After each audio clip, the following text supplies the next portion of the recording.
Hey everybody, welcome to our second episode for our fraction operation review. Here, this one is about subtracting mixed numbers. We're going to go back and hang out with our friend Rob from Mathantics.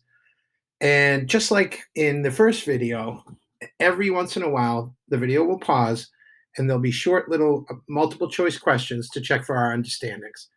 Just like in the first video, I'll stop and show you what I mean on the first one. But the ones after that, I'm going to skip them so you have a chance to do them on your own. Okay, Ron, what do you got?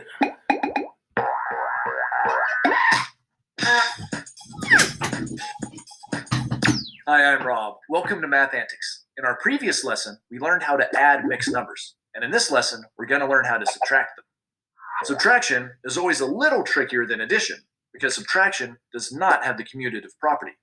That means that the order of the numbers you're subtracting matters, and you can't switch it like you can with addition. Okay.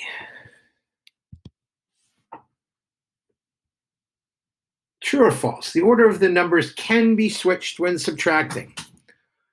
Nope. Just like he just said, that is not true. In addition, we can switch the numbers, but certainly not in subtraction.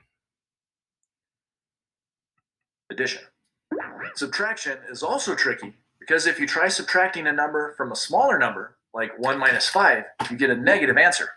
Fortunately, we're not going to cover any problems that give negative answers in this video. But as you'll see in a few minutes, there are cases where it seems like you need to subtract a bigger number from a smaller one at first. All of this means that subtracting mixed numbers can be quite a bit more complicated than adding them. But don't worry, we'll take it one step at a time.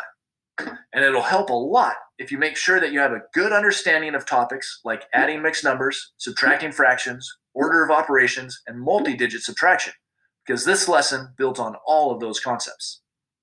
Okay, to see why subtracting mixed numbers is trickier than adding them, let's have a look at two problems side by side. 5 plus 2 1/3 and 5 minus 2 1/3. We learned how to do problems like the first one in the previous video about adding mixed numbers.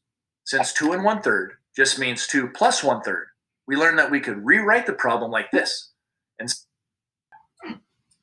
Okay. Give it your best shot.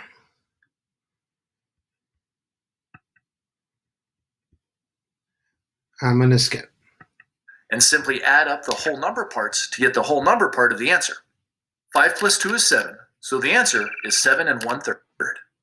But if we try to do the same thing with subtraction, we're going to get the wrong answer. If we rewrite 2 1/3 as 2 plus 1/3, it looks like we could just subtract the whole numbers. 5 minus 2 is 3, which leaves 3 plus 1/3, or 3 1/3, as the answer. But it turns out that's not correct. So what did we do wrong? Well, when we subtract a mixed number, we need to subtract the entire mixed number. We need to subtract the whole number part, and we need to subtract the fraction part. But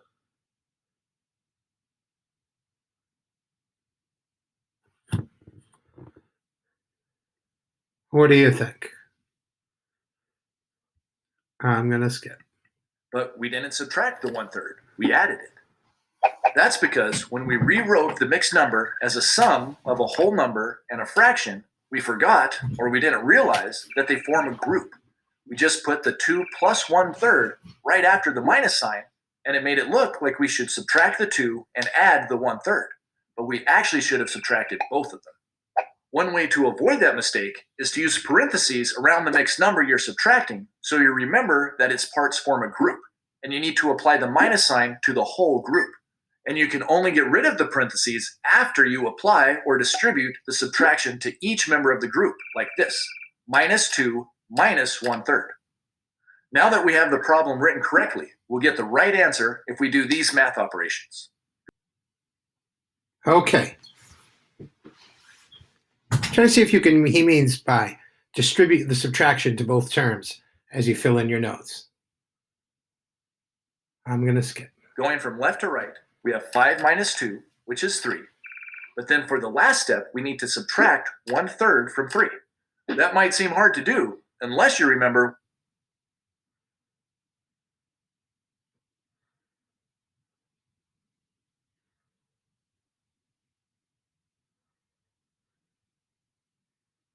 Okay.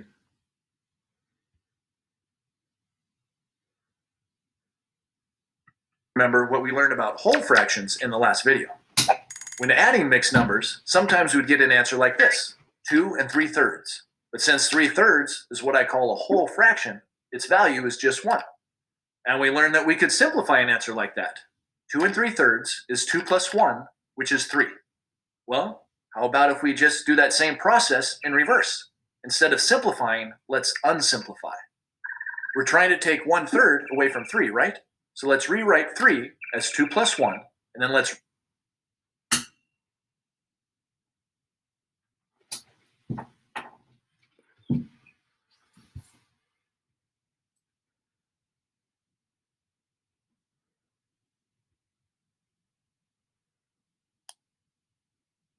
Ready? rewrite 2 plus 1 as 2 plus 3 over 3.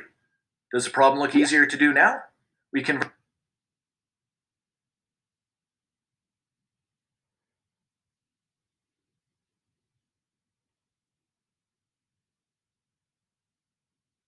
Okay.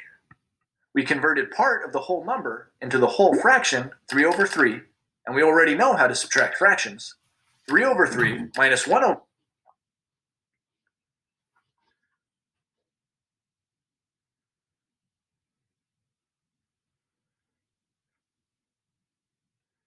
Now let's see how we did. minus 1 over 3 is 2 over 3. So that means our final answer is 2 2/3. So as you can see, subtracting mixed numbers can be a little complicated, but not all problems are that hard. Some are pretty easy, like this one, 6 4/5 minus 1 3/5. We still need to remember that the mixed numbers form groups, so we have to subtract both parts. But that's where the stacked format that we learned about in the last video can really help us out.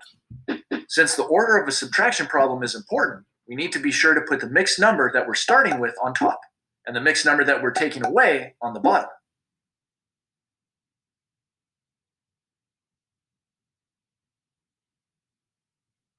What do you think?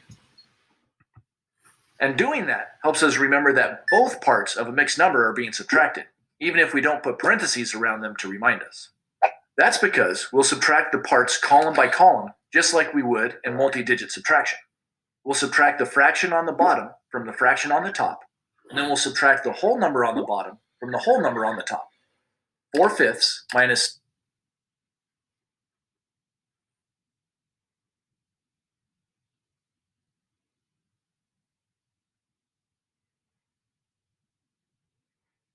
Let's check if you got it. minus 3/5 is 1/5, and 6 minus 1 is 5. So the answer is just 5 1/5. See, that really was easy. And that's why I recommend using stack form whenever you can for subtracting mixed numbers.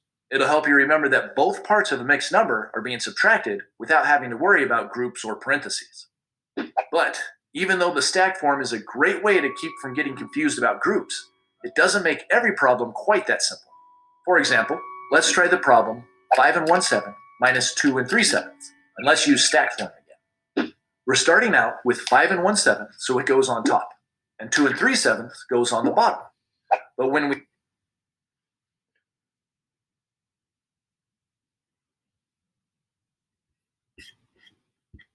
Okay. try to subtract the fractions column, you'll see that we have a little problem.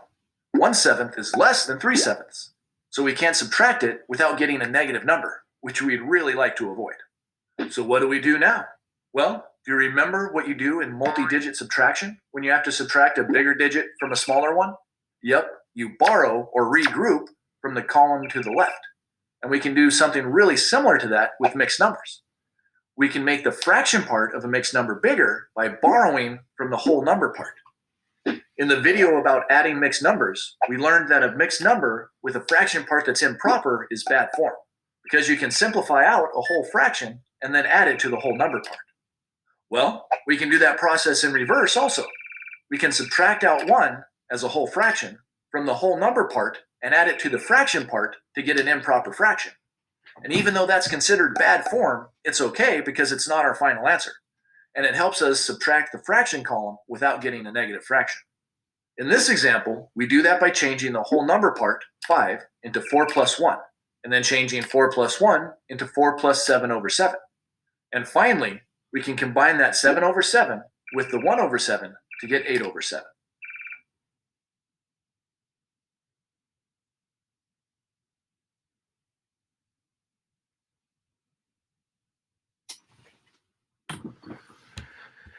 Pause the video and really take your time on this one. Look at all the different answer choices. When you're done, press play, and we'll get back to Rob. Okay, let's see how you did. Now the fraction on top is big enough to subtract 3 over 7 from. 8 over 7 minus 3 over 7 is 5 over 7. And then we just need to subtract the whole number parts. The top whole number used to be 5, but we borrowed from it, so now it's 4. 4 minus 2 equals 2, so our answer is 2 and 5/7. Okay, Rob, thank you very much.